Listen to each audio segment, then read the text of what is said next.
have 100 residents in the upstairs part, and we hope to have it completed by September of 2020. So we look forward to that, and certainly the party that we're here, we're going to be inviting when we have our grand opening. So my pleasure to introduce the speakers that will be coming up into the podium here. First of all, I want to introduce Minister Rory Scott, Ontario Ministry of Infrastructure.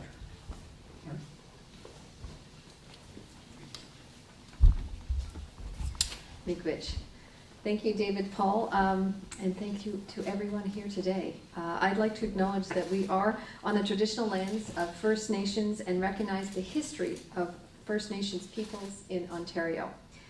You continue to care for this land and you continue to shape Ontario today.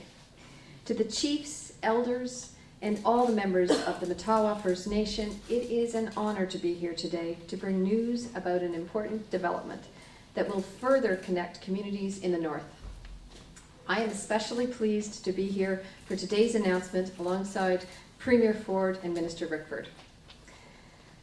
As you know, the word Matawa comes from the Cree word Mama Matawa, meaning a place of many rivers coming together. And as I understand it, it was the Matawa First Nations chiefs and elders that acknowledged this as a most appropriate name, because rivers have been and continue to act as our lifeline and existence. And I would like to believe that increased access to broadband services can build on your rich history and become one of the new rivers of communications that bring your communities together. Access to broadband is a huge issue in the north. Too many people across Northern Ontario do not have broadband. Everyone in Ontario needs and deserves to be able to keep in touch with loved ones, access critical services, and participate in the digital economy. And that is why we are here today. It is so very exciting. To be even more so, it is vitally important. So I believe access to broadband will contribute to your success now and in the future. This broadband announcement is about creating new rivers so that you can connect. Connecting with each other to support language and culture, connecting children with education supports that are so vital to achievement and to success. It is critically important that First Nations communities, for the people of Matawa, to be connected, not only to your community, but to the whole world. This rapidly changing technology age that we are all experiencing is something none of us can afford to miss out on, or the world will pass us by.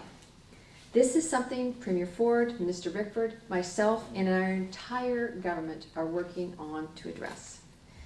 That's why we introduced our Broadband and Cellular Action Plan, which outlines how we will deliver on our commitment to expand high-speed internet and cellular connections. This announcement here today, which Premier Ford and Minister Rickford will tell you about in just a few moments, does just that. This is delivering on our government's commitment to broadband and cellular plan that I mentioned, and to ensure that Northern Ontario is open for business and open for jobs. Ontario's plan, Premier Ford's vision, is to make sure the underserved and unserved areas gain access to broadband. So thank you again for welcoming me here today and for being a part of this exciting news for the Matawa-member communities. And if I may, I would warmly embrace the opportunity to visit and see how your new broadband system, these new rivers of communications, bring the people of Matawa together. Thank you so much. Webequie.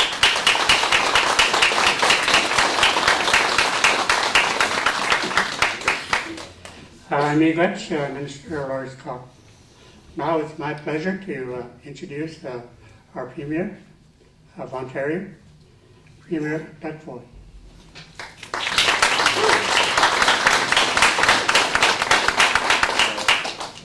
David, thank you so much, and I just want to thank you for having us here at the Education Care Center. I had an opportunity to meet a teacher out there, a carpenter teacher, and what incredible work that you do, and I'm excited to come back when you do the ribbon cutting.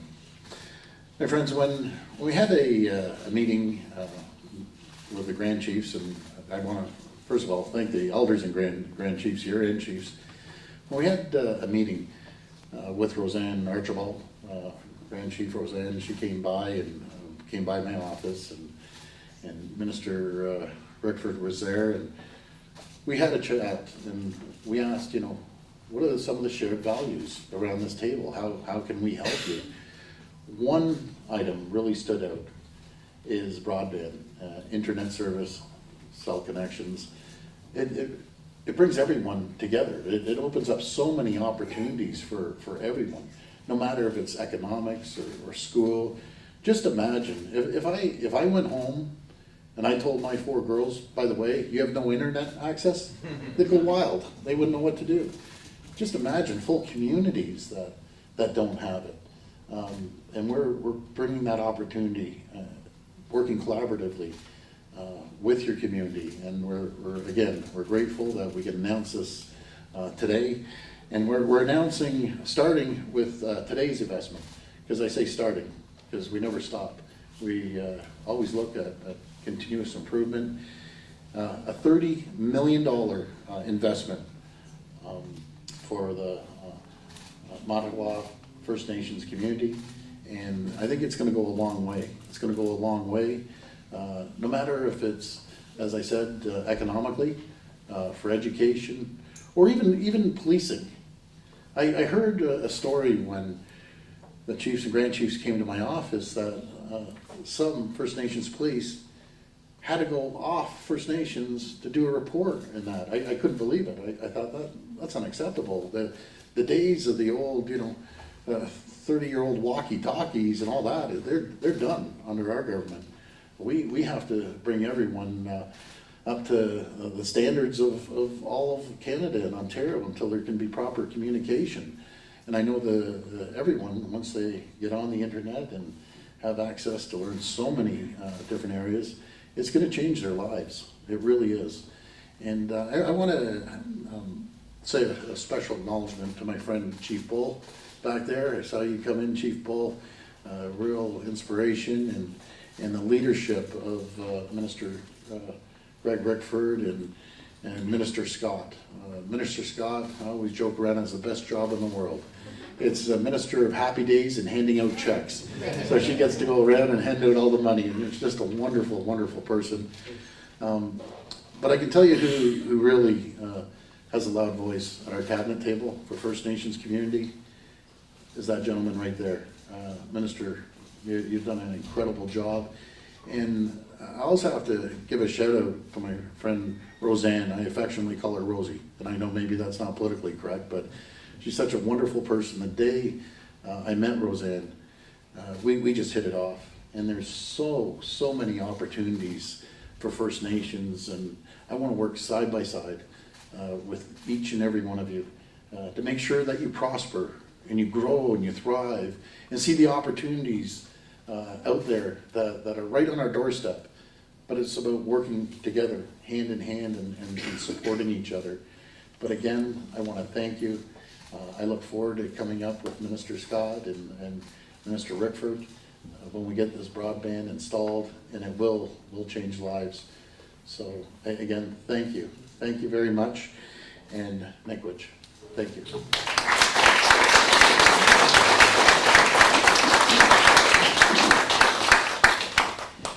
Thank you, Premier. It's really good to have you here in our building, and it's really great to see you. So now it's my pleasure to introduce Minister Craig Rickford. It's the Ontario Ministry of Energy, Northern Development, Mines, and Ministry of Indigenous Affairs. Busy man.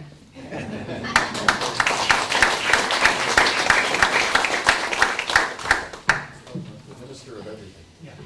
Thank you, David Paul. Ani bonjour kina, bonjour wajie kinawa, wachike misawe. It's great to be here and see so many friends and faces of folks that I've had a chance to work with over the years. Grand Chief Fiddler, it's great to be in the room with you today and celebrating this opportunity. My special advisor, Chief Bull, and longtime friend, thank you for joining us here today. Earlier on, we had an opportunity to exchange gifts and tobacco with the drum and the elder, and we appreciate their presence here today. And I want to acknowledge that we're on the traditional lands of the Fort William First Nations, and I'm friends with its leader, the second biggest Toronto Maple Leafs fan in Northwestern Ontario.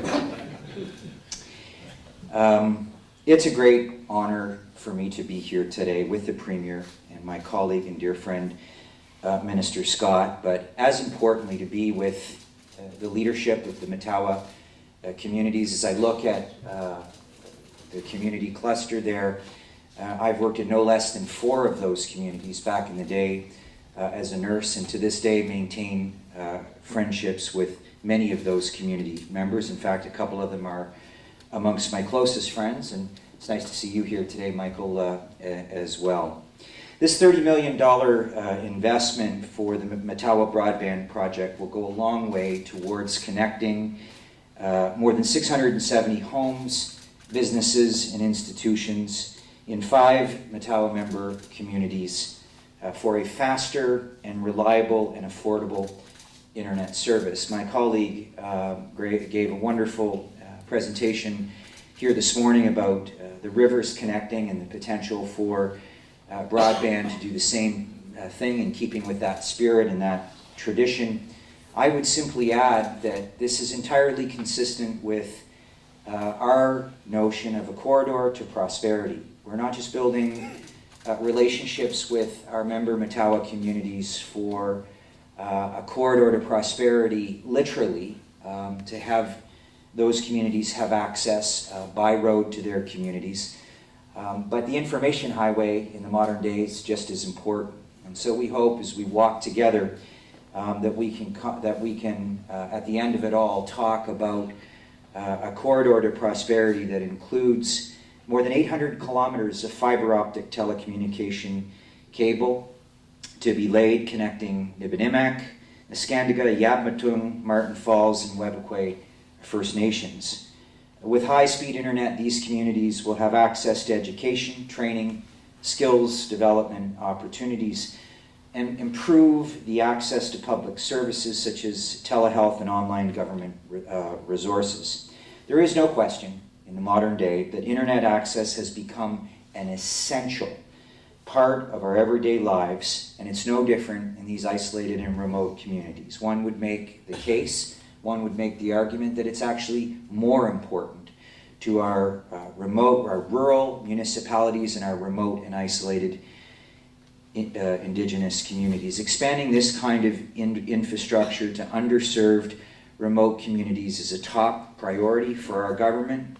The Matawa Broadband Initiative itself will support, I believe, significant learning, social, health, and economic opportunities in the region.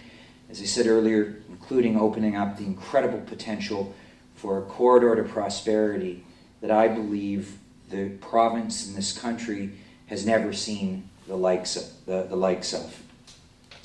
This region in particular holds promising economic development in its land, and we hope to work with the leadership of the Matawa communities. We've hit the refresh, reset button, and we're exploring opportunities for bilateral agreements that can help us move forward so that this corridor means so much more than just accessing mine sites. It's about connecting communities technologically and literally, and ensuring that you have the access to the services and programs that many of us in southern parts of the province take for granted. As somebody who's lived and worked in many of these isolated communities, I understand the opportunity, and that's what we're here to share and celebrate today. Over the past year, our government has been focusing on creating those opportunities, keeping our promises, protecting what matters most to Northerners, and when it comes to Indigenous communities and their leaderships, working on building those relationships, building a relationship, not just the relationship. So I'm obviously very pleased to be here today. It's personal, and it feels good that Northern Ontario isn't just open for business and open for opportunity, but through this broadband initiative and others that we are working on as full partners to ensure that there are social, health, and economic benefits to these incredible kinds of assets. So I want to thank you folks for the opportunity, Premier, for your leadership and your confidence and support to me to, as the Minister of Indigenous Affairs, to work and continue to build relationships with Indigenous communities and get us to a place like we are today where we're building for the future of all of our communities, including the isolated northern communities. So thank you very much, Miigwech.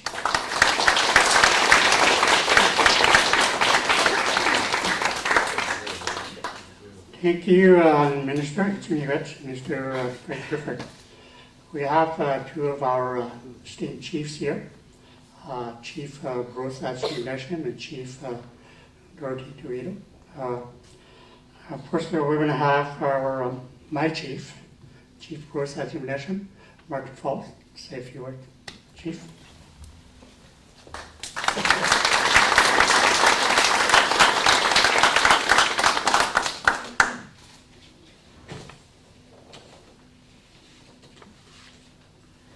Good morning. Good morning, all. First of all, I'd like to thank Elder Ananias Spence for his opening prayer. Miigwech Kitinen. Nin Bruce at Snipaneshkam Desnakas, Marten Falls Donji, Moose Dotem, Manandana Moyayan, Wamanka, which in the Shnavakakanaga Bijayak.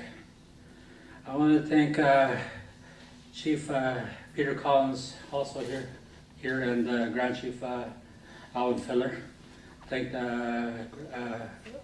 We're here in the traditional territory of Fort William First Nation, and I'm very glad to be here today with my fellow chiefs and David Paul and the rest of the Matawa staff, and with